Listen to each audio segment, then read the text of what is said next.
All right, welcome back, or welcome to those who are new here. So in this video, we're going to go through how I made the gym bench as part of the gym set series that I've been doing. And as you can see here, I've started with some reference. You should always have reference, at least some reference. I also do think there is something such as too much reference, by the way, but let's not get into that. So what you can see here is I did a cage, I guess is the best word for it.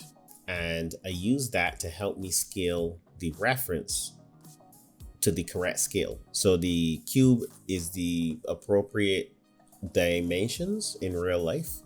And when you're modeling realistic objects, or actually any objects, you should try to model to scale. That should be your go-to. Maybe concepting, you can just do whatever you want, but for the actual modeling, you should try to get it roughly to scale. So as you can see here, I'm also copying from my last model the base, the feet, technically, I guess. So I'm going to use that to keep the models looking like they're coming from the same company, I guess, or the same universe or whatever. And also it saves me time, obviously. So I don't have to model that. So I can just move on and model something else. So here I'm going to do what I say I did in the last video and duplicate that object and then use it to slice a portion, that like rubber piece that's on top. Then I'll just delete what I don't want. And that's a really fast way to work when you're doing paneling and stuff like this that sit perfectly on the other object. I find it really speeds up the workflow and is a lot simpler to think about. So I just add the divisions that I want and then delete the ones I don't, and then do an extrude. Pretty straightforward, I must admit. And from here on, I'm going to be blocking out the wheels. So I'm getting the rough shape, the rough size. As you can see, I'm not tracing a reference image. I have the reference there and I'm kind of guesstimating, for lack of a better word, but kind of figuring out how much it is offset from the base, and using, I don't want to say common sense, but using my observation to see how it plays out. So here I have a block out for the wheel, just getting the correct size before I add in all the details.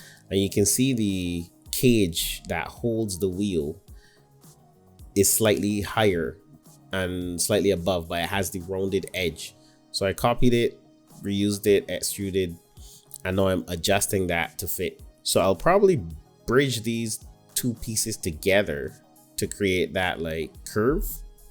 Sometimes the bridge tool is kind of crazy, so you gotta tweak it, at least in Maya.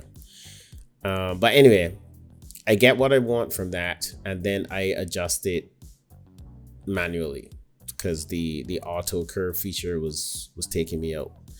So, and sometimes it's actually just faster to do it that way. So nothing to see here. Mirrored it over, tested the smoothing with the sub D, and then I know I'm moving on, right? So add my bevel. Honestly, it is a little early to add a bevel here, but I think I'm in a flow and I'm pretty sure this is what I will want in the final stages.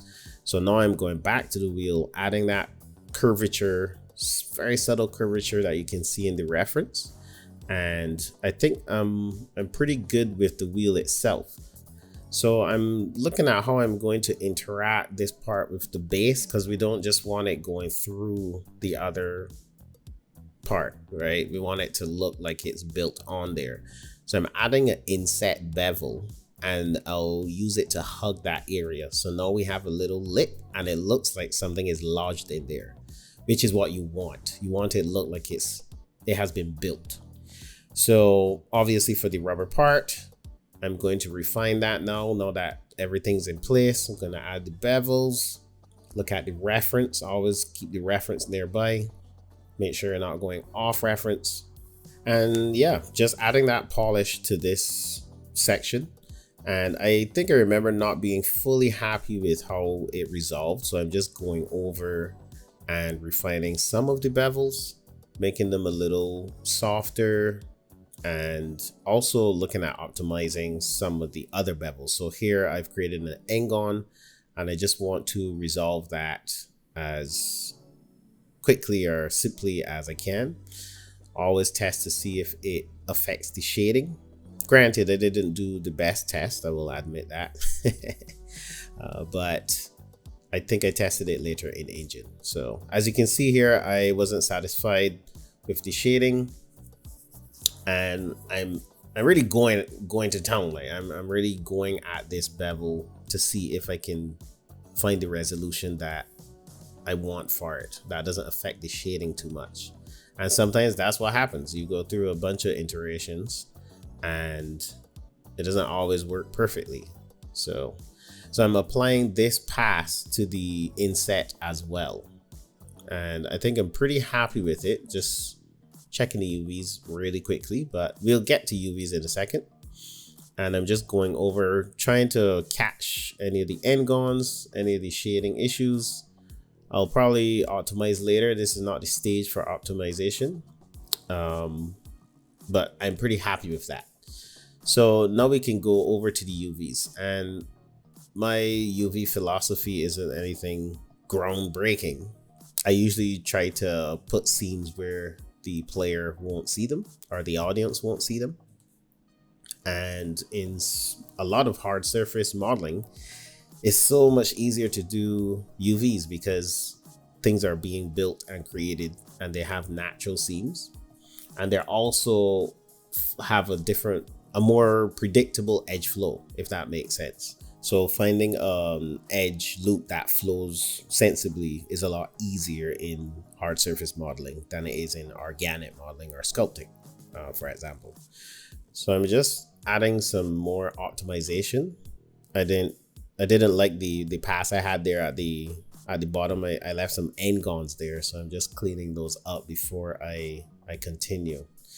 And for this, again, this is a pretty straightforward piece. Sometimes I split them, straighten them out, and then stitch them back together and then straighten them. As you can see, that works out pretty good.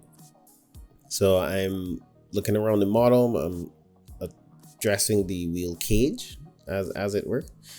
And I'm just making that end simple. So I cut it off and stretch it out so that I can have easier UVs. You know, select the faces you want and then unfold them, create a seam, repeat. As for the wheel, pretty straightforward. I put the seam on the inside edge, on the inside edges, but I realized I didn't like that. So I actually put the seam where it can't be seen at all. And I did it that way instead. And I'm pretty happy with that. And I just, duplicated it. So that's the UVs for now. We're gonna move on to the bottom plate that the seat attaches to, or that curve piece, if that makes sense. So it's a pretty simple piece, as you can see. So it's pretty basic. Delete the faces on the other side. And we're ready to UV it after putting in a quick bevel. So, and yeah, that's really all there is to it. Just checking the bevel quickly, making sure it's on both sides so that there's that kind of separation between the two parts, and just a quick unfold, and that's that. So we'll be adding the screws later, like a couple videos later, so don't worry about that. But for now, it's time to move on to that curved piece, that arch, where you can see the seat of the bench being connected to the base.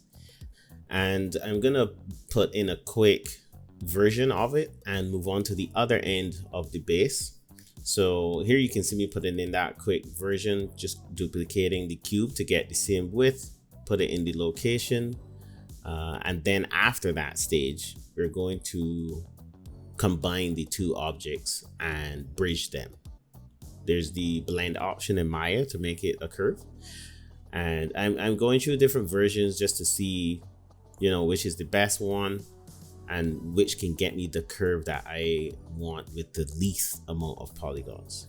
Of course, it doesn't have to end there. You know, you can manually adjust. It's just to help you get close without too much stress. I don't know if that makes sense, but that's good enough for me. I'm gonna move on to the little foot that's on the other end of the bench.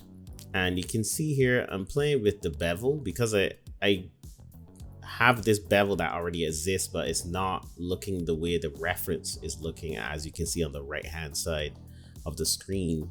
So I'm just going through, I don't want to say going through the motions, but you can see a running theme here where I block in, then I edit, block in, edit, and gradually inch towards something that I'm looking at. And even though I'm working from reference, as you can see, I'm not tracing it. So it's kind of it's still loose in a sense. I'm not trying to be perfect, even though, yes, I'm going over it quite a few times, but that's just to get the result I want. So you can see me really work at this corner, trying to get simple geometry, but also the curve that looks more like the reference on the right hand side. And I think I'm finally zeroed in on optimizing that. So then I flare it out, and now I'm, you know, testing to see how it looks, and then polishing and optimizing the geometry on that end. And in the grand scheme of things, that didn't take super long, right? And again, we don't have to actually optimize fully here. This is just for my, you know, satisfaction to get it to a certain point where the lighting can work its magic, basically. I could always come back and optimize this way better. So in that spirit, I'm doing some very simple UVs. Everything is stitched and I'm just unfolding it. Not the best UVs, not the best, but as you can see here, I do separate that trim at the bottom to reduce some of the stretching on the other side. So we're going back to the main shape, and you can see I kind of redid it again just to get closer to what I want. As you can see, the curve here is not as crazy as the curve on the other end.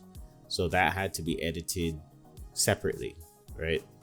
So I'm just putting in a bevel, testing how much resolution I want on the curves. This curve it didn't give me a lot of trouble, but I did tweak it a lot because curves can look very bendy and weird very easily. So it's a good idea to do what I did here and keep it low as long as you can, basically. So I'm pretty happy with this. I've used the edge flow there just now, as you can see, and that helps space them a lot more evenly.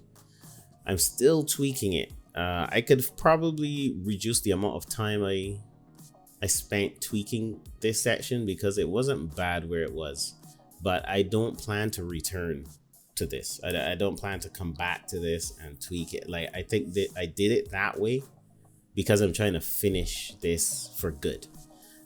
And then, as you can see, I put a shiny material so that I can check to see if there's any weird bumps. And it looks pretty smooth, just like the reference. So here I'm going back to the other foot and I'm making the indent to give that interaction between the two objects, as we discussed before. You don't just want it going through each other. It's gonna look obviously very 3D. That's not how stuff looks in real life. It's manufactured. You can even see it in the reference. There's that little gap where the silvery or aluminum metal meets the feet. So I'm just making that indentation, beveling it slightly. Well, I haven't beveled it yet, but I'm going to making sure it hugs the object before you bevel helps with integration a lot, because the bevel will pull it off the material and it'll look really snug. So that's how I do those quite often. And next up is the text, and here you can see what I always do reuse. So the area is a lot smaller, obviously. So I'm going to edit the geo to fit into this area, including the text. So of course, you don't just want to scale it horizontally. I'm scaling it all on all axes first, and then I will bring in each side separately. But for now, I'm deleting the text, the rest of the text that I don't want. Just gonna simplify it. And you can see I enable symmetry and pull in those sides, and now it's kind of interacting with the base a lot better. Just adjusting a few things here, nothing crazy. But I think I'm happy with that, and it's time to move on to the seat. I don't think we need the cage anymore since everything is in. So just got rid of that, and we're going to take the block out and start adjusting it. So there's a bit of a taper, as you can see, going both directions for the top part of the seat and the under part of the seat. So you just want to get those in position first, and then you start adding more details. So I think those are roughly in the right position. So I'm adding the bevel on both sides at the same time, and I'm just adding some holding edges so that when I do bevel, I get the evenness I desire on both sides. I hope that makes sense. And this part is a little tricky. If you can see in the reference, the bevel is tighter at the top than it is at the bottom. And I'm going to replicate that in a moment. But first, I'd like to add some holding edges so that when we subdivide and smooth the surface, the bevel, it interpolates correctly. But to actually solve the tightness, I'm going to select these vertices and then put the pivot in the middle vertex and scale it in. And what that will do is scale it towards that point and tighten that area. And as you can see, it worked really well. So after that, I mirror the changes on both X and Z axis and add my bevel, and we're good to go. I just had to tweak the straightness of that edge there, as you can see, but it looks really good now. So I'm pretty happy with that. And I'm going to move on to the underside of the seat, which only really requires a bevel. And I just deleted the top face because you will never see it. So that will make UVs easier as well. So what I'm going to move on to next, after I do a little bit of optimization there, is the under plate that connects the frame to the seat. And again, that is incredibly simple. I could have actually copied the one at the base, but I just, did this from scratch. And I'm just tweaking the overall design in just a few areas where I noticed, this can change, that can change. You don't always need to follow the reference after you have the scale set, So I did decide to go back to the underplate and see if I can optimize the geo a little better. Again, not quite necessary for this stage, but sometimes it's good to get ahead and get that stuff, at least a head start, So the next thing we're moving on to is that headrest. Honestly, it's not much of a headrest. It's just a place to show you where the head is gonna be, because it's clearly not providing much comfort. But I did the technique I always do: duplicate the object, cut off what I don't want, and now it's perfectly touching and sitting on top. Add a nice subtle bevel, and we are golden. I was just fixing some shading issues there, but nothing to worry about. So we're going to move on to the seat support, as I'm calling it. And Maya does lack some tools in other 3D softwares. As you can see here, I'm going to try to get that slant, basically try to get the seat stopper to align perfectly, but rotating isn't going to work because we don't have a shear. So I just pulled it down and sliced it. Sometimes that kind of approach is way faster, and as you can see, it is and very precise. So that for some reason caused Maya to crash, and I had to reload it, but we're good to go again. I copied moved, and it's perfectly aligned. Copying what you already have is it just saves so much time, you know. Anyway, so they're perfectly touching, so when I bevel, it's gonna look like they're like snug on each other. And that's how I usually approach things like this that are supposed to be touching and interacting with each other. Like there's not going to be any gap between the two areas, which is great. Looking back, I think I could have made some of these bevels bigger so you can see them from far, but as this is the underside of the seat, I mean, you might not even see this. So not the rubber part, you know, so that's not, yeah, I wouldn't say it's unnecessary. It's good to take care in work, but yeah. So here I am going over and naming all of the objects, and this obviously goes without saying. Scene organization, critical. You can't ignore that, because chances are you are going to be working in a team. Even if you're freelance, you're going to have to send work to the client. Being organized, especially as a 3D artist with so many different objects, is just critical. So I'm really happy with the bench and where it is. And you know what that means. UVs. UVs are next. As you know by now, if you've watched the other videos, my UV philosophy is very simple. I actually don't hate UVs. So if you hate UVs, you might be in the wrong spot.